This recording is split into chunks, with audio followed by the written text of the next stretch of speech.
the privilege of the person who's going to have a conversation with the speaker, main speaker here, is that we got to spend half an hour before this already catching up on the things that we wanted to talk about. So my head is buzzing with a lot of really interesting things that Ravi told me. But very briefly, I think there's no doubt about the fact that in Indian publishing, if there is one publisher who has built, sustained, and innovated continuously over the last many years, it's DC Books. It is located and publishes primarily in a territory which is also incredibly interesting because of the reading culture there and the literary culture that Kerala has, which allows, I think, in some ways for this to have happened and allows it to continue to happen. So there are many aspects to this building of DC Books that I think are really quite unique. And to start from the beginning, I would really like Ravi to talk about the beginnings of DC, which is in his father's vision for publishing. And it goes back further, before DC Books actually, to many years of work in literature and publishing before DC Books is set up. So will you tell us all about that? Thanks, Karthika. In fact, DC Books is celebrating the 50th year in 2024, rather. And so I'm happy we have reached there. In fact, the publishing, DC Books is an extension of what my father has done prior to that. While he was a teacher in 1945, he started a small bookshop in Kottayam called National Bookstall. So he started with a couple of his friends. Later on, he merged to a cooperative society, which was lying idle till then. It's called the Sahitya Pravartaka Cooperative Society, which he sort of revived from a non-starter to like a reverse merger of his bookshop to Sahitya Pravartaka Cooperative Society. And the society, what the role of society was actually for the writers, by the writers, actually. So it's a writers' cooperative, and later on it became the largest cooperative society in Asia for writers, actually. So it was one of the well-known ones. So then he retired in 1973, 74. He couldn't sit idle, actually. So he started a book publishing company, which is DC Books. That's my dad's name, Dominic Chaco Kizhakemuri. So he started a book publishing company called DC Books in 74. And for some reason, he wanted to do only the non-fiction and other books, actually, because he has built another, rather an empire in the public space, actually. So he didn't want to build another bigger establishment or even to pouch any of the others. So he started a small publishing company, lying low, doing dictionaries and all. But I guess his credibility and the trustworthiness, actually, whatever he did, actually, it was with the, people say it's with the Midas touch, actually. But the dictionaries and all he did in 1970, 75 rather, without a single bookshop, he was able to sell, God knows, about 11,000, 12,000 copies in 3 volumes. So, which sort of laid the foundation for DC Books. Later on, he started book clubs with debut writers. And all these debut writers later on became some of the best-selling authors of Malayalam literature. And so he started a book club since he didn't have any bookshops. He had bookshops when he was a part of the National Bookstall, actually. But when he retired, he didn't have any bookshops, so he started a book club. So he was printing 3 books a month, and which was sold 5,000 copies as a part of the book club. So it continued for 10 years.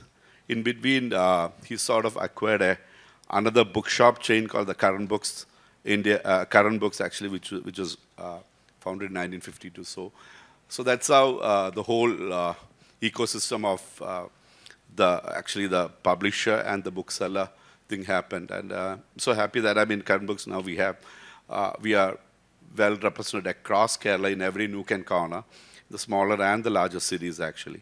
And Middle East is an extension of Kerala, so we So we have uh, representation across Middle East actually, and we sell Malayalam books in Middle East as well.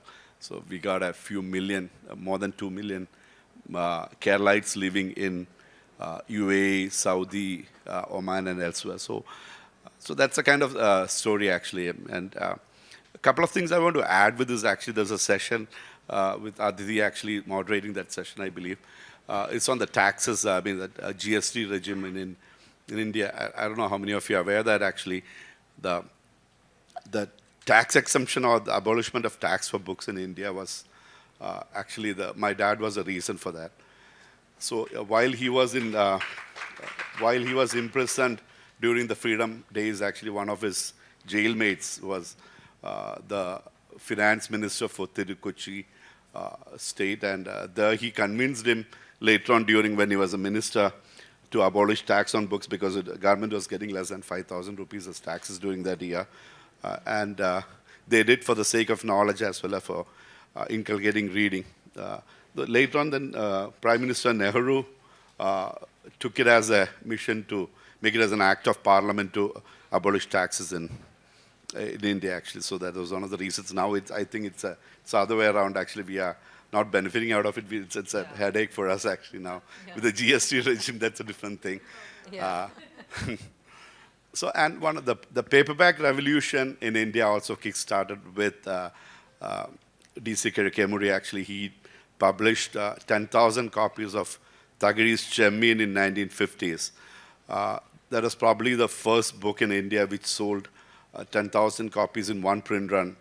So that was also known as the first paperback revolution, whatever it is actually in India. So this is what you call the legacy or what DC Kizhakemuri, which we still carry on. And we as a publisher, we do about 400 books a year, which includes all genres, and from children's to others, mainly in Malayalam. And so tell us about the shift from publishing to retail. Not quite a shift, but how you started to actually become a bookseller, and then now you have 35 stores across India, across Kerala, and you have Sharjah as well. Middle East, yeah. Yeah. So how does that work? I mean, you publish books. You also have a press where you print your books. You have the retail. So what is that? That whole empire building, was that you then, not your father? No, my dad actually. I mean, we had a small press at that time actually. I mean, though we were doing about 50% of the work outside, but we had a press, then we modernized it actually. Now we have full-fledged press actually to print our books. And we are also a commercial printer, but we mainly focus on book printing. And so we do publishing on one side, we do printing. And again, retail, we acquired a company in 1977. So the whole ecosystem, actually, we manage it. And that's one thing. And one experiment we did in 2008, I mean, not 2008, sorry, before that, actually, was we started the ebook ecosystem as well, actually.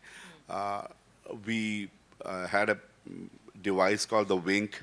Wink is without ink, or that's a product called. It was like a Kindle, really. That is the first sort of, you call it the first Kindle in Kerala, in India, actually. That's what I mean, like, And but with the Amazon introducing the thing, we couldn't survive any further, actually, because the kind of investments we made was huge, and always the technology part, actually, whoever sort of invent or innovates or even spend money, actually, they tend to lose in the technology front, actually. So that's what. The first mover advantage is not really an advantage, no? It's not an advantage. Yeah.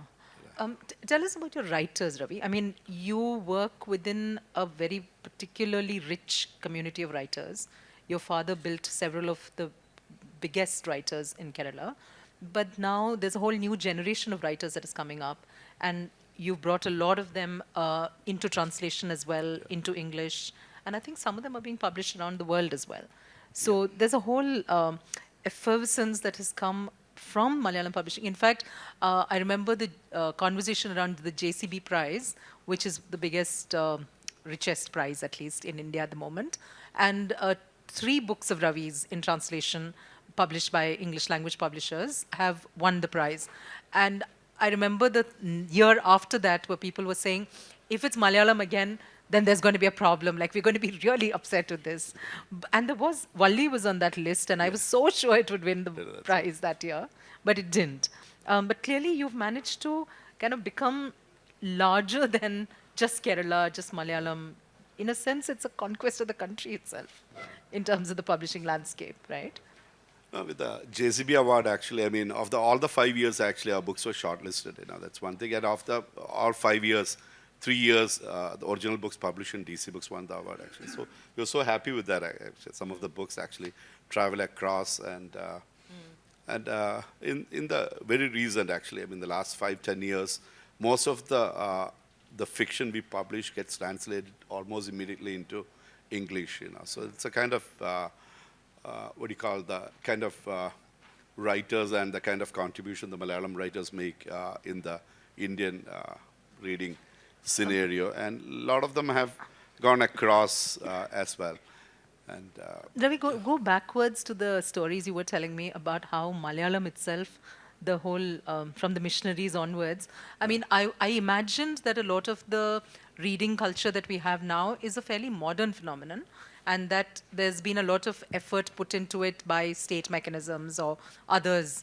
But Ravi says, no, it went much further back, and it was not actually Malayali people That's who built Malayalam, but others. Yeah. So tell us a little bit about that history. for at least the first 50 years of the Malayalam publishing, it was more non-Malayalis who are actually got into the Malayalam publishing. You call it Benjamin Bailey, who is known as the father of Malayalam printing, or Herman Gundat, actually, who is the grandfather of Herman Hesse. So these people came for, what do you call it, for the missionary work, but they ended up promoting the language, literature, and the culture.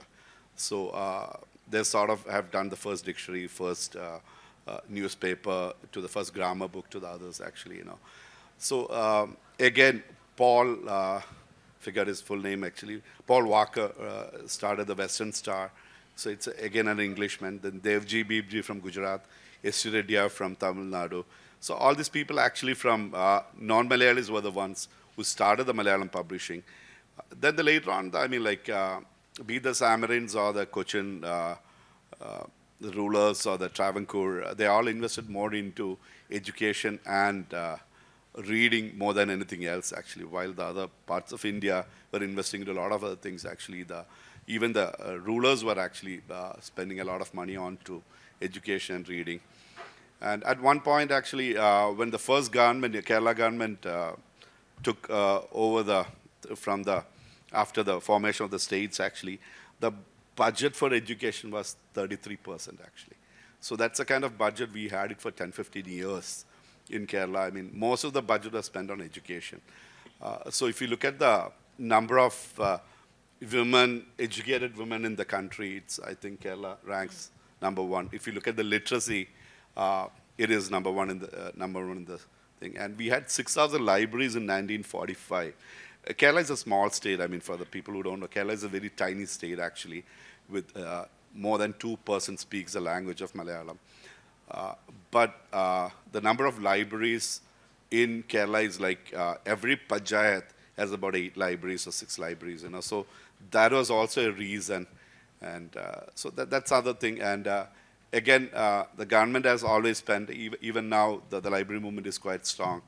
So all these kind of investments have happened, and literacy movement. My dad actually was one of the persons instrumental for the literacy movement, where Kottayam was declared as the first 100% literate town in India. So all these things happened during the period, and so these are all reasons, actually, Kerala is very enthused in terms of reading and literature. And What about the reverse, Ravi? I mean, I know that a lot of Bengali novels, for instance, were practically part of every Malayali's reading at some point. Is there a lot of work that comes back into Malayalam? And is it mostly Bengali or particular languages? Or is it the Latin American writing that has swept Kerala? What are the other parts of the publishing piece? Kerala has always borrowed from other languages. Actually, the largest number of translation at one point of time happened in Malayalam more than any other language in India, and probably more from uh, Bengal actually, and even Latin America, or even call it Europe or anywhere actually. The lot of translations happen. I'll tell you a funny story actually. One of my cousin who lives in New York. So he called me one day saying that, we have a lot of Malayalam channels, which has reach in US, Europe and all. So he saw this actually in every single, there's about 12 news channels. Every single news channel, there's a scroll happening that Gabriel Garcia Marquez died actually. So he says, who is that Malayalam writer? Who is that? So actually, people know him as a Malayalam writer. We have sold at least about 150,000 copies of 100 Years of Solitude. So that's a kind of thing with many writers actually. U R Anandamurthy, people thought he was a Keralite more than a Kannadiga. My mother often, or for a long time, thought Sharat Chandra was a Malayali because she grew up reading Sharat Chandra. And today, Charundeveda was saying his books. A lot of people ask him what part of Kerala he's from. That's. But it hasn't been all easy, obviously. There's been a lot of other things that have stepped in to cause trouble and difficulties. And one of the things that I think DC Books has done is always stand up and fight that battle when an author or a book is under threat for whatever reason, public disapproval, politics, all the rest of it. I know you have stories in that regard as well. Nisha and, Yeah, but if there's anything in particular you want to talk about, which also kind of shows what the Malayalam publishing world is like now. Malayalam publishers, mainly, be it DC Books or others, actually, we stand for the freedom of speech and freedom to publish, So, in my younger days, actually, I remember my dad publishing the two phases of Indira Gandhi, then M.O. Matai's memoirs, and as recently as 3 years back, we had a poetry collection called I love this, yes. Modified Chiyata Kavita, the poetry which has not been modified, or that's what. So You need to hold it yeah. up. So and we had an issue about a few years back with Misha Mustache actually, which got JCB award. This book was serialized. Book was getting serialized in one of the magazines, and then the extremists actually stopped publishing the same serializing actually, and so we immediately took on to publish the book. The author first decided not to publish the book anymore. Then we convinced him to publish the book.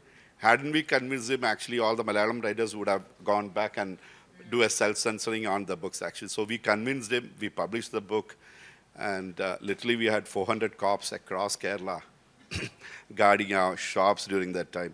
We had about 150 cops in front of my office, actually, with 2 water cannons and all.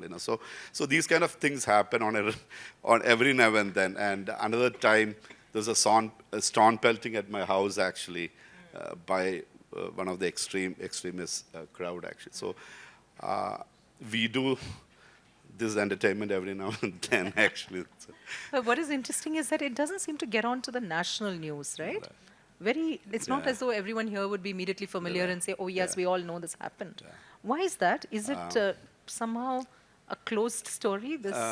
In fact, the mustache, the book Mustache, actually, the judgment by Deepak Mishra is probably one of the landmark verdict for the right to publish. Actually, immediately after that, Deepak Mishra, who was the Chief Justice, had a judgment saying that, a work of fiction is a work of fiction. Nobody can, sing. And that's when, before that, actually, the couple of issues about 2 years before that, Wendy Doniger issue to other issues, where the publishers had to retract from that, unfortunately. But here, a strong verdict was also given by the then. So who went to court on that? Did you go to court? No, actually, one of the extreme right-wing guy approached the Supreme Court, and while the court was discussing this, actually, while the deliberations was on in the beginning itself, actually, then this guy realized that the court is going to give a verdict which is in favor of the publishers. He said he wants to withdraw the case, and court refused to. So the Deepak Mishra wanted to make a judgment on that. And this was what, like 10 years ago? This Less is than in that. 2018. 18. 18, Yeah. that's right. Okay. Right. What what other things have changed, you think, in the landscape? Is it, I know that audiobooks are now coming into your platform quite aggressively, you said. Soon, you've been doing ebooks and you've been selling books off your website. Do you see yourself as a national level publisher in that sense? So when we look at Nielsen Bookscan data, as most publishers do, very often you'll find that the market share across India, you'll find DC books popping up like right up there. You might find the PRHs and the HarperCollins and Hachette and all of that, and then you'll suddenly see DC books, which is selling primarily Malayalam, but the numbers are such that it's as big as a pan-Indian publisher. I think last week we had 3 books in the first 50, and Right. week before we had 2 books actually. So at some point, I mean, like a few years back, actually, we had the second largest share of the bestsellers sold in that particular quarter quarter for the books actually. So it's purely because of the reading actually. And one thing we do is we tend to publish more of debut writers every year. So all these debut writers end up as bestsellers. I mean, you call them by name as K.R. Meera or anybody else actually. These are authors actually. We have V.J. James, Sheila Tommy, or most of these are Benjamin. So one thing one of the editorial strength is actually we tend to look for new authors every now and then, and every year we bring at least 2 best-selling authors actually to the table. Right. I think we have like 5 minutes, and I know that we said we could take some questions.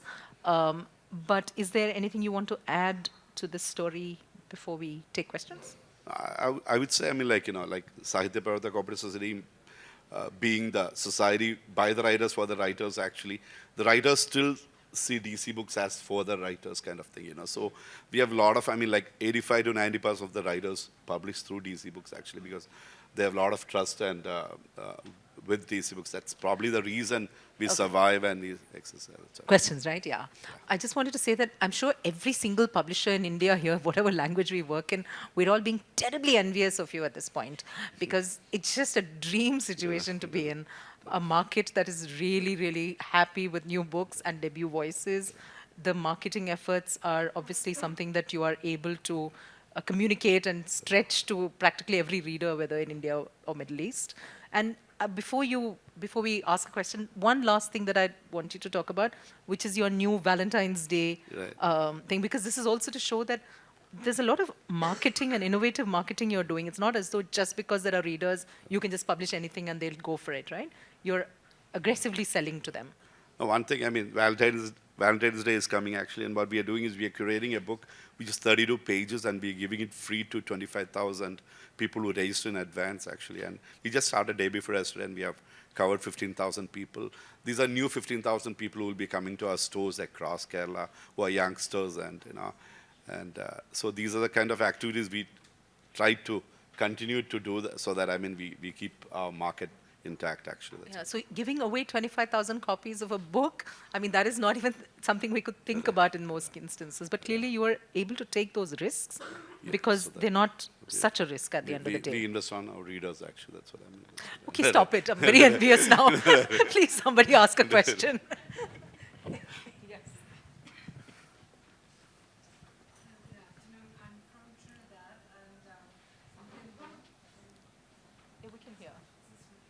Yeah, I think it's not on. Maybe it's not on. Hi, from Trinidad, Indian born.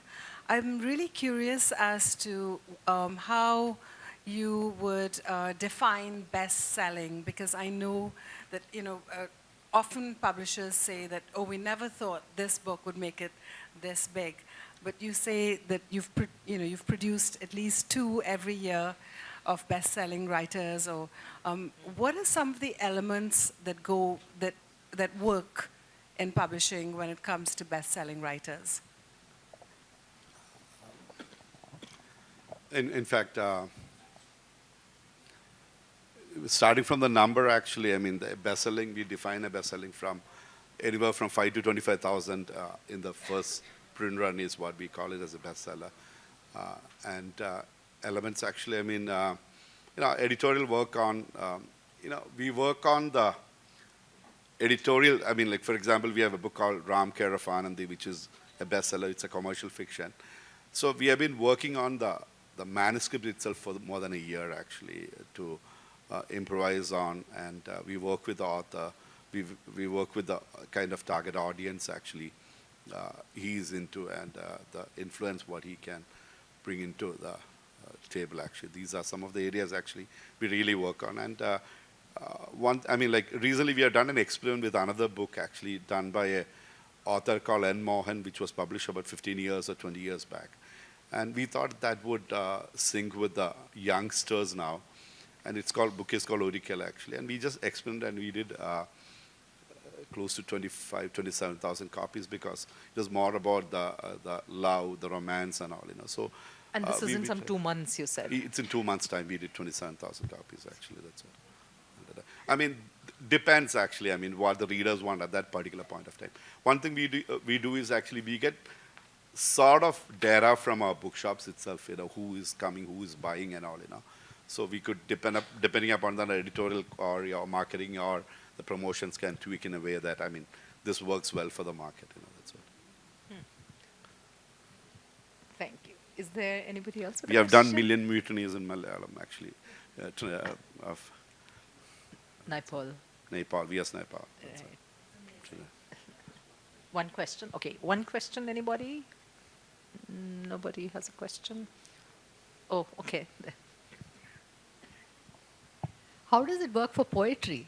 Do you manage to sell poetry books as well, Malayalam? Yes, not in big numbers, but still, you compare with other probably languages, probably it's a decent number. We have poets like Oyanmi Kurup, Balendra Chullikad and all, they sell in huge numbers. When I say huge numbers, each edition will be 2,000 copies or more. So that's one thing. And second, actually, in Trivandrum, it's funny actually. Trivandrum, there's a place actually. There is more poets than the regular people. So there's a lot of poetry happening in Kerala, and we do about 25 to 30 poetries a year actually. And debut is about 10 new authors every year. Our target every year is actually we will identify 10 new poets actually, and we publish them. I'm in awe. I know most of us are in awe of this business of publishing Ravi Deecee style. Thank you very much, Ravi. It's been wonderful speaking to you. Thank you. Thank you all. We would like to thank Ravi Deecee and Karthika VK for the insightful session.